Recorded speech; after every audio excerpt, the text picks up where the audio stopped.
Hello, hi, very good evening, all my student. This is Sangeeta and welcome to माँ Ganga home science. माँ Ganga home science में आप सभी का बहुत बहुत स्वागत है। तो आज हम बात करने वाले हैं धागा। धागा से संबंधित हमारे जितने भी प्रश्न होंगे वो सारे के सारे इस क्लास में आप लोगों को मिल जाएंगे। तो जितने भी प्रश्न हैं धागे से तो मैंने इस क्लास में लिए हुए हैं, तो आप लोग बने रहिएगा, आपका धागा क्लियर हो जाएगा।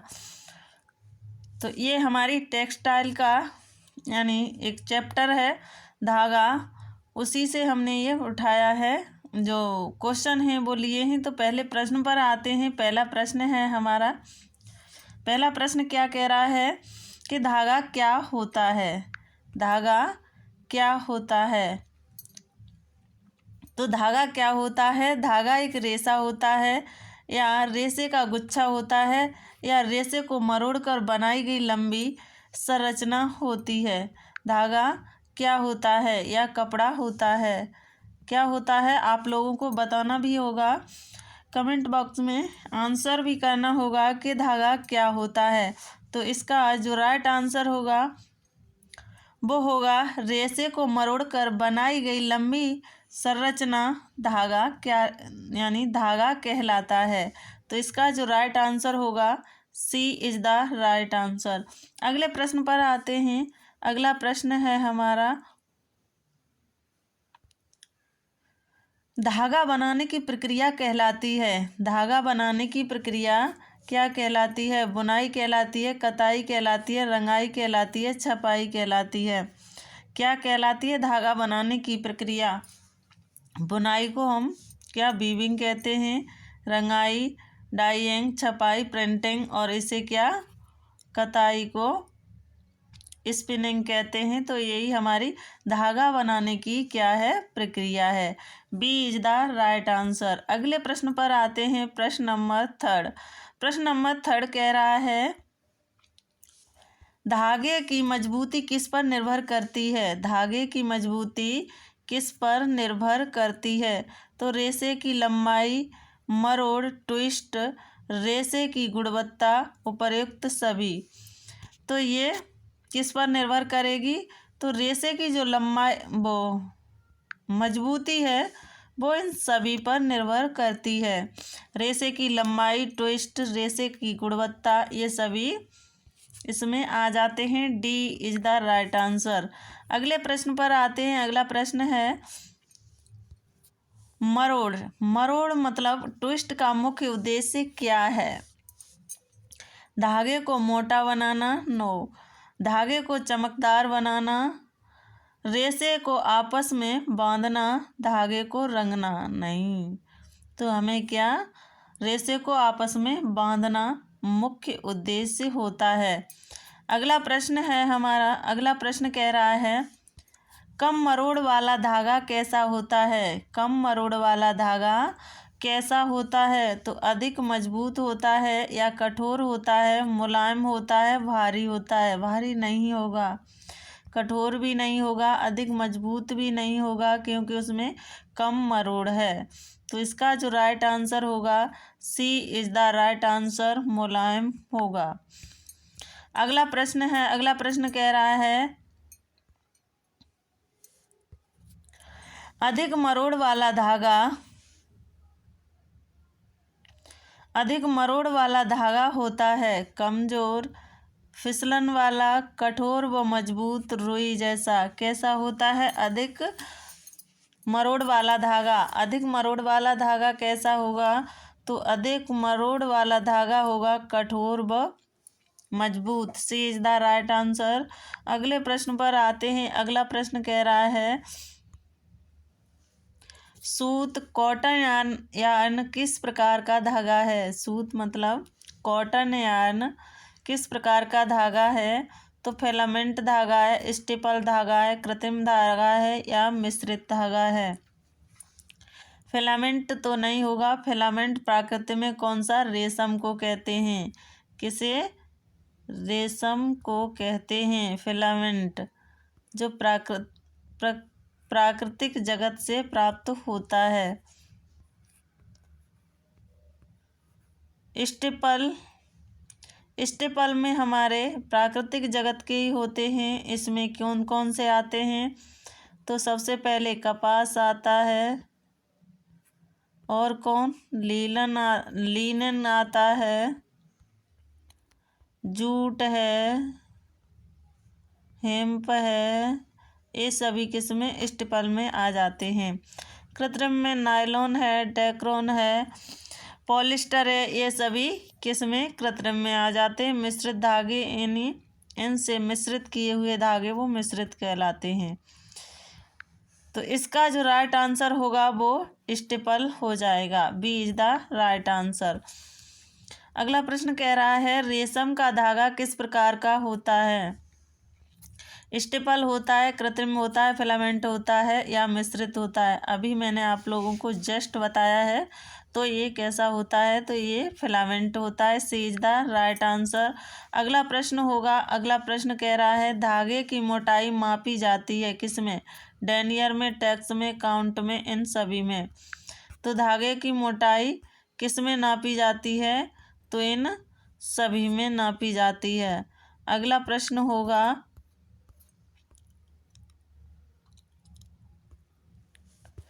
धागे का काउंट जितना अधिक होगा, धागा उतना कैसा? मोटा होगा, पतला होगा, या भारी होगा, या कठोर होगा? क्या होगा? तो धागे का काउंट जितना अधिक होगा, धागा उतना ही कैसा? मोटा होगा, पतला या भारी? तो इसका राइट आंसर होगा उतना ही पतला होगा। उसका जितना काउंट होगा और धागा उतना ही पतला होगा। आगे देखते हैं। अगला प्रश्न है प्रश्न नंबर 11। एकल धागा कहलाता है, मतलब एकहरा धागा। तो प्लाई यान, कार्ड यान, सिंगल यान, टेक्सचर्ड यान? तो क्या? सिंगल यान। सी इज द राइट आंसर। अगला प्रश्न कह रहा है, दो या अधिक धागों को मिलाकर बनाया गया धागा कहलाता है। दो या अधिक धागों से मिलाकर बनाया गया धागा क्या कहलाता है? तो उसे सिंगल कहेंगे, प्लाई यान, या फिलामेंट यान, फैंसी यान? फैंसी तो होगा नहीं, फिलामेंट भी नहीं हो भी सकता है, नहीं भी हो सकता है। सिंगल यान तो है ही नहीं, तो इसे हम क्या कहेंगे? फ्लाई यान। B is the right answer. दो या दो से अधिक धागों को मिलाकर बनाया गया धागा क्या कहलाता है? फ्लाई यान। अगला प्रश्न होगा, कार्ड यान का उपयोग मुख्यतः किया जाता है। कार्ड यान का उपयोग मुख्यतः किया जाता है साड़ी में। कॉर्ड यान का मुख्यतः प्रयोग कहाँ किया जाता है? साड़ी में, शर्ट में, सिलाई के धागे में, पर्दे में। तो जो कॉर्ड यान होता है तो उसका प्रयोग कहाँ किया जाता है? तो सिलाई के धागे में किया जाता है। सी इज द राइट आंसर। अगला प्रश्न है, टेक्सचर यार्न की विशेषता क्या है? टेक्सचर यार्न की विशेषता क्या है? तो चिकना, सीधा, घुघराला, या पारदर्शी? तो ये कैसा है? चिकना। ए इज द राइट आंसर। ए वाला सही। सॉरी, क्या पूछ रहा है?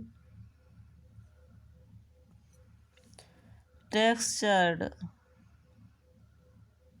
यार्न की विशेषता क्या है?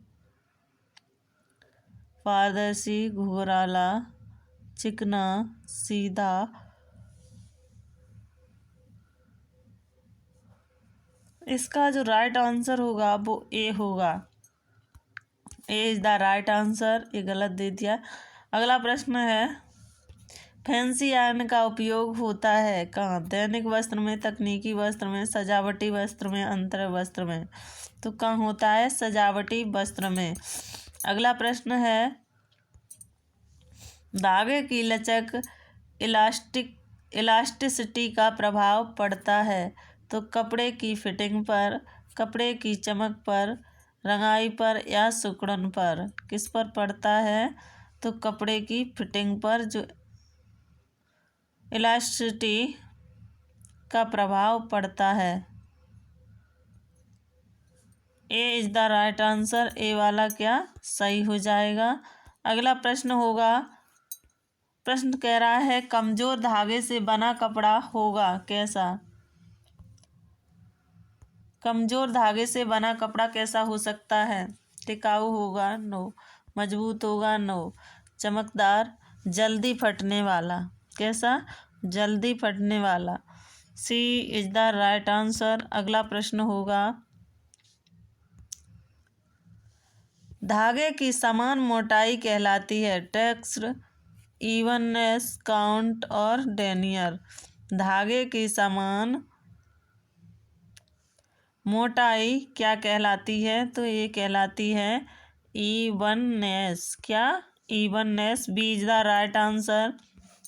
अगला प्रश्न होगा, अगला प्रश्न क्या कह रहा है? धागे में गांठ होना दर्शाता है, क्या दर्शाता है? अच्छी गुणवत्ता, खराब कताई, उच्च मरोड़, अधिक काउंट। ये सब क्या है? तो ये धागे में गांठ होना दर्शाता है। अच्छी गुणवत्ता तो नहीं होगी, जब गांठ है तो उच्च मरोड़ भी नहीं, अधिक काउंट भी नहीं, खराब कताई होगी। अगला प्रश्न है, अगला प्रश्न कह रहा है सिलाई के लिए धागा होना चाहिए, कैसा होना चाहिए सिलाई के लिए धागा? तो मुलायम होना चाहिए, कम मरोड़ वाला, मजबूत, मोटा। ओफो, कहाँ गया? धागे में गांठ होना खराब है। सिलाई के लिए धागा होना चाहिए, कैसा होना चाहिए? मुलायम, नो। कम मरोड़ वाला, नो। मजबूत, कैसा? मजबूत होना चाहिए, सी। अगला प्रश्न होगा, स्टेपल फाइबर से बना धागा कहलाता है, क्या कहलाता है? तो filament yarn, spun yarn, texture yarn, card yarn? तो इसका जो राइट आंसर है वो क्या स्टेपल फाइबर से बना धागा क्या कहलाता है? तो ये क्या कहलाता है? ये कहलाता है स्पर्म यान। क्या? स्पर्म यान। अगला प्रश्न है, अगला प्रश्न कह रहा है धागे की चमक निर्भर करती है रेशे की सतह पर, मरोड़ पर, रेशे के प्रकार पर, उपयुक्त सभी? तो किस पर निर्भर करती है? रेशे की। अगला प्रश्न होगा, अगला प्रश्न क्या कह रहा है?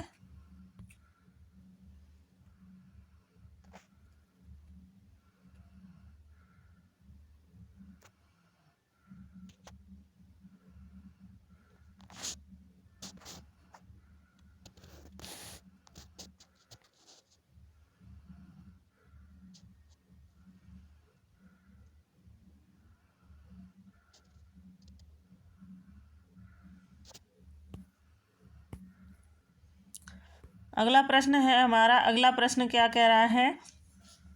ऊन के धागे में अधिक मरोड़ क्यों नहीं दी जाती है? तो ऊन के धागे में अधिक मरोड़ क्यों नहीं दी जाती है? तो लागत बढ़ती है, धागा कठोर हो जाता है, गर्मी कम हो जाती है, रंग नहीं चढ़ता है। तो क्या होगा इसमें? जो ऊन के धागे में अधिक मरोड़ दे देंगे तो क्या हो सकता है? तो इसमें क्या हो सकता है? लागत बढ़ सकती है, नो।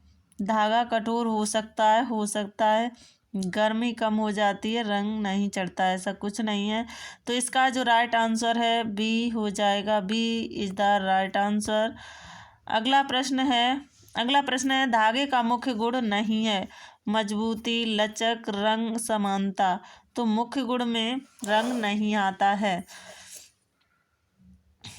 अगला प्रश्न होगा, अगला प्रश्न और आज का लास्ट प्रश्न कह रहा है धागे की गुणवत्ता का कपड़े पर प्रभाव पड़ता है, पहनने की क्षमता पर, टिकाऊपन पर, सौंदर्य पर या सभी पर।